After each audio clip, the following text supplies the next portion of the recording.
एक बार नारद जी ने भगवान से पूछा, भगवान विष्णु से, कि आपका सबसे बड़ा इस दुनिया में भक्त कौन है? भगवान ने कहा अभी नहीं बताऊंगा, मैं फिर बताऊंगा। क्यों? अभी हमारे पेट में दर्द हो रहा। भगवान ने कहा, नारद जी ने कहा आपके पेट में दर्द,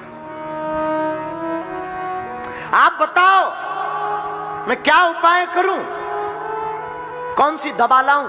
भगवान ने कहा अभी तो कोई खास दवा नहीं, मुझे किसी भक्त के चरणों की रज मिल जाए तो मेरा पेट का दर्द ठीक होगा। नारद जी ने सोचा भक्त तो मैं भी हूं, पर भगवान को अपने चरणों की रज दूं, नरक में जाऊंगा, लोग क्या कहेंगे, लोग ताना देंगे।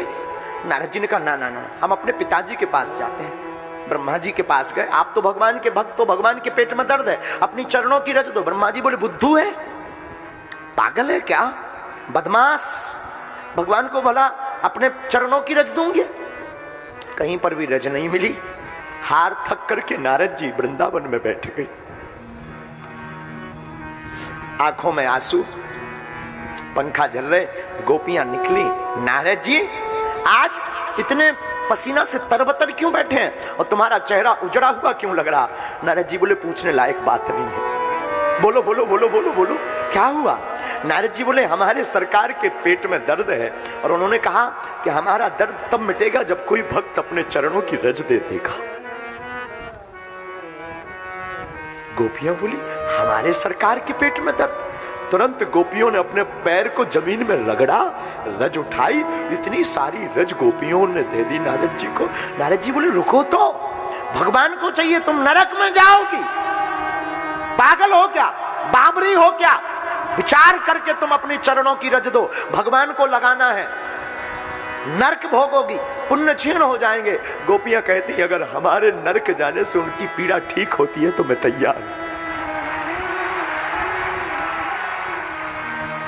वापस नारद जी आए, भगवान मुस्कुराकर बोले उत्तर मिल गया? भगवान बोले समझे नहीं। बोले भक्त वही है जो हमारे लिए नरक जाने को तैयार है। मेरे पागल हो, हम तो भगवान का इंतजार भी नहीं कर पाते। कथा में भी आते हैं तो वीआईपी प्रोटोकॉल चाहिए, आगे बैठेंगे तभी कथा श्रोता है, मंच पर जाने को मिलेगा तभी कथा श्रोता है, कोई हमको बुलाए तभी कथा श्रोता है। मेरे साधु, कथा श्रोता वो नहीं है जो आगे बैठा, कथा श्रोता तो वो है जो सबसे लास्ट में हाथ जोड़कर भगवान की कथा का रस ले रहा है। कथा का बढ़िया और पक्का श्रोता भगवान का प्रेमी वह है, बागेश्वर धाम का सच्चा और अच्छा पागल वह है। अगर कथा हो रही तो सारे काम त्याग कर सिर्फ प्रभु की मस्ती में मस्त है। इसलिए मेरे पागलों, अभी तक हम सिर्फ नाटकीय मंचन करते हैं, लोगों को दिखाने के लिए पूजा करते हैं, और हम लोग इतने बदमाश आदमी हैं, दुनिया वाले दिख जाएं तो इतनी माला जपते हैं कि दुनिया वाले हमको बहुत बड़ा भक्त समझ लें। और अगर हमें बैठने को ना मिले, कोई पूछे ना, कोई निमंत्रण ना दे तो हम लोग कह देते कि हो गया मैं नहीं जाऊंगा। मेरे पागलों, अभी तुम भक्त नहीं हो, एक नाटकीय आदमी हो, तुम सिर्फ नाटक करना जानते हो। सच्चा और अच्छा और पक्का भक्त वही है जो कहीं पर भी बैठ करके डूब जाए।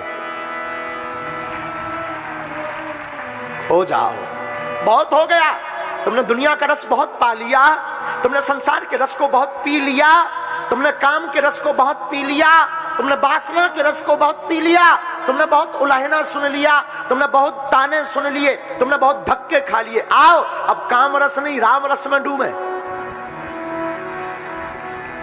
आओ, जिस शाश्वत सत्य को पाने के बाद पर संसार की कोई कामना नहीं रहती, उस कृपालु को पकड़े। शाश्वत सत्य राम है, राम ही सुमरिए, राम ही गाइए। राम को सुमरो, राम को गाओ, राम में डूब जाओ, राम के हो जाओ। रावण भी कभी कभी रोता था अकेले में। मंदोदरी कहती थी किसके लिए रो रहे? रावण कहता कुछ नहीं। एक बार रावण रोते रोते रोते रोते रात को सोते हुए उठा। पत्नी मंदोदरी ने कहा क्या हुआ? कुछ नहीं, बोलो ना। रावण कहता है पता है तुम्हें, जिनकी हम नारी हरण करके आए वो ब्रह्म है, तो तुम रो क्यों रहे? तुमने विवाद क्यों किया? तुमने हमारी बात क्यों नहीं मानी? अभी भी मौका है, तुम जाकर के उनकी पत्नी को वापस करो, माँ जगतजननी भवानी माँ जानकी को वापस करो।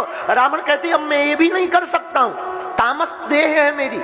तो फिर तुम युद्ध क्यों करना चाहते, फिर तुम भगवान से लड़ना क्यों चाहते, फिर तुमने भगवान से युद्ध का रास्ता क्यों चुना? पता है तुम्हारा विभीषण भाई कितना भाग्यशाली है, राम जी के बगल में है, राम जी के चरणों में। रावण चिल्लाड़ करके चिल्ला करके कहता खबरदार चुप हो जा मंदोदरी, विभीषण बुद्धू है। मंदोदरी कहती कैसी बात कर रहे हो? हाँ, रावण कहता विभीषण बुद्धू है, वो तो बगल में प्रभु के खड़ा है, जितना दर्शन का आनंद मुझे है सामने खड़े होकर के उतना विभीषण को नहीं। रावण कहता मैंने विरोध ही इसीलिए लिया कि विभीषण ने तो भगवान को हमेशा बगल में देखा है, भगवान का पीछा देखा है। हमने तो प्रभु की वो भौएं देखी, वो नेत्र देखे हैं, वो बाण चलाते देखा है, वो मुस्कुराहट देखी है, वो भगवान की अलकावली कलकल के लो भगवान की वो झलकती हुई लहराती हुई भगवान के केसों को देखा, भगवान के वो लाल लाल होठों को देखा, भगवान के वो शंख जैसे कपोल गालों को देखा, भगवान का शंख सा भरा हुआ वो हमने गर्दन को देखा, गला को देखा, भगवान की वो वीर की भुजाएं देखी, वो हमने रघुवीर की अलकावली को देखा, वो विभीषण को नहीं मिला है। इसलिए मेरे पागलो तुम्हें रस जहां मिले वहां डूबो, और शाश्वत सत्य राम है।